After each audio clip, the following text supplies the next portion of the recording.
Debating the State of the Union, Commission President Jean-Claude Juncker's view of the EU after the Brexit vote and his action plan. The European Parliament turns up the heat on the Polish government to back off policies criticized as anti-democratic. How to deal with Turkey amid the government's iron-fisted crackdown after an attempted coup and the effort to stem the flow of migrants. And what reaction to a preliminary report on the Dieselgate emissions scandal. Hello and welcome to our roundup of the European Parliament's latest plenary session here in Strasbourg. We begin with the State of the Union. How is the EU tackling Brexit, terrorism, and the migrant crisis while still trying to recover from the worst recession since World War II?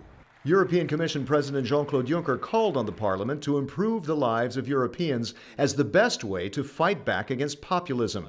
He presented a plan of action aimed at revitalizing the economy, stirring more job creation, boosting innovation and investment, enforcing tax fairness, strengthening security, and addressing the migrant crisis. I believe the next 12 months are decisive if we want to reunite our Union, if we want to overcome the divisions between East and West which have opened up in recent months.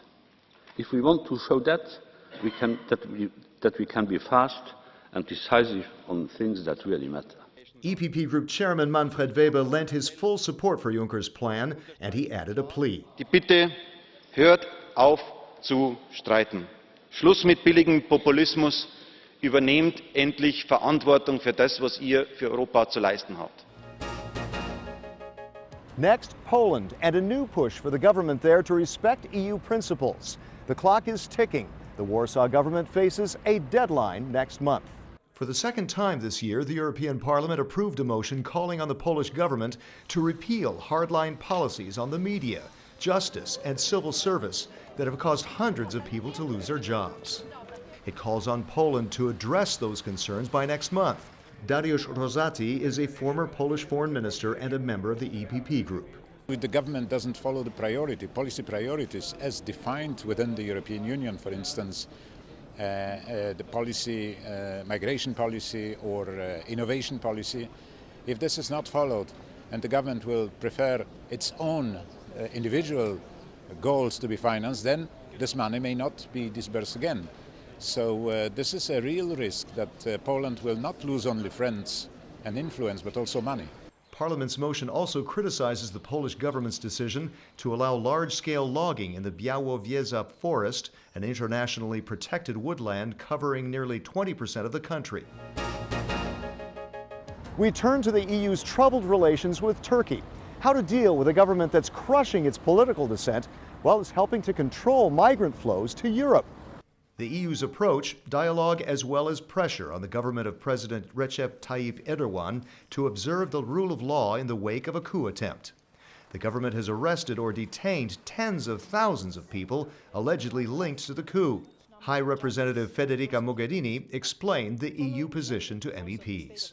Turkey must recommit strongly to those principles and values that are at the core of that democracy that the Turkish people protected and defended on the night of the 15th of July.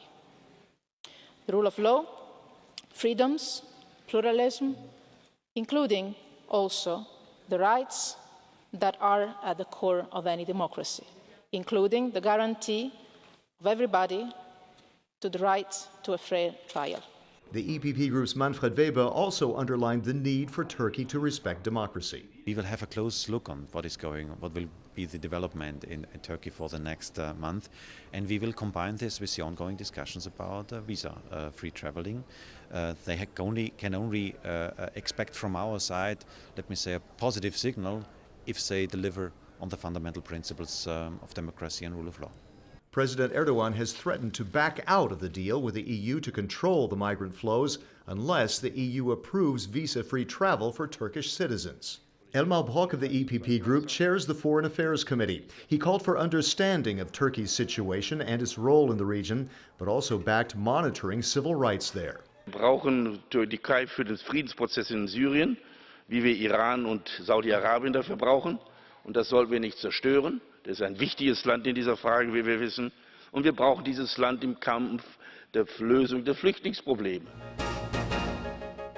Finally, the European Parliament's investigation of the VW scandal.